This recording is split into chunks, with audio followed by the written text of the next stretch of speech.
I'll just show you how to set the sat nav in this 2018 Mercedes Benz GLC.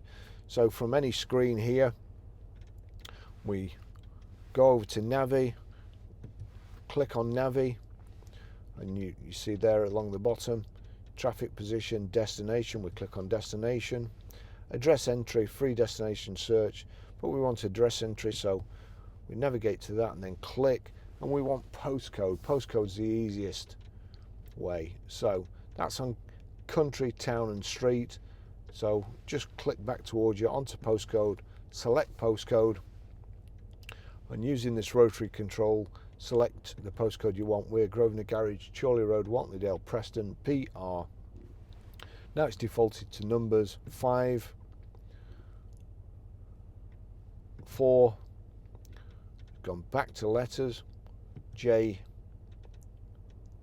S, PR5 4JS, just in case you've got the wrong one. It does give you the option to scroll down, and it's asking me for a street. I don't need a street, I just want to get close enough. So move the rotary selector across to start, click start. That's it.